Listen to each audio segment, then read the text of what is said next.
विधानसभा चुनाव अब अपने निर्णायक मोड़ पर है और ऐसे में सभी दिग्गज चुनावी रण में हैं।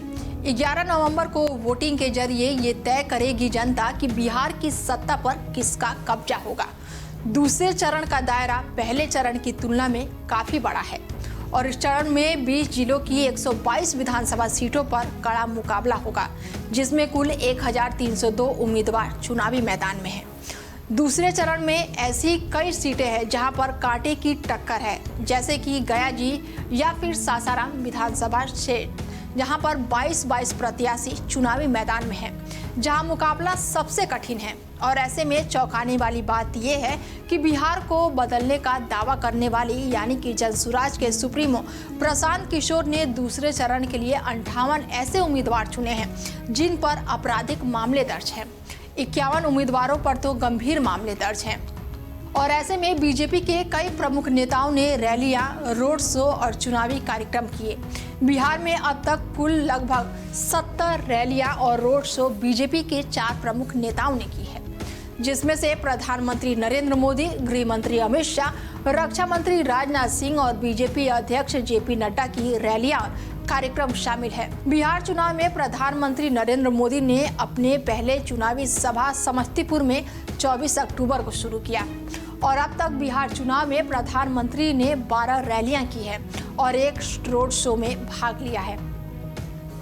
तो वहीं गृह मंत्री अमित शाह ने 17 अक्टूबर से बिहार में अपनी रैलियां और कार्यक्रम शुरू किया था, जो अभी भी जारी है। अब तक गृह मंत्री ने 35 रैलियां की हैं और एक रोड शो किया है। रैली और रोड शो के अलावा गृह मंत्री ने बिहार के सभी 4 हिस्सों में संभागीय कार्यक्रम सम्मेलन किया।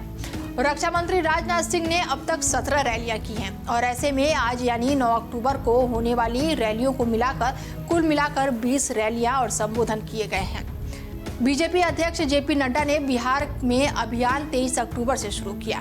जेपी नड्डा ने अब तक 12 रैलियां की और एक रोड शो और 3 संगठित बैठकों में हिस्सा लिया। बता दें कि 243 सीटों में से 122 सीटों पर मतदान होगा, जहां पर भारतीय जनता पार्टी और जनता दल यूनाइटेड के नेतृत्व वाली एनडीए और आरजेडी कांग्रेस के नेतृत्व वाली महागठबंधन के बीच कड़ी टक्कर होने की संभावना है। दूसरे चरण के बाद बिहार की सत्ता की असली तस्वीर भी साफ होने लगेगी। पहले चरण में बम्पर वोटिंग ने सियासी समीकरणों को पहले ही दिलचस्प बना दिया और अब दूसरे चरण के बाद से ये तय होगा कि जनता ने सुशासन के नाम पर वोट दिया है या बदलाव की तलाश में किसी नए नेतृत्व की ओर रुख किया है। ये चरण नीतीश और तेजस्वी यादव के लिए निर्णायक साबित होगा। साथ ही राष्ट्रीय स्तर पर भी ये संदेश होगा कि बिहार की राजनीति अब किस दिशा में आगे बढ़ रही है।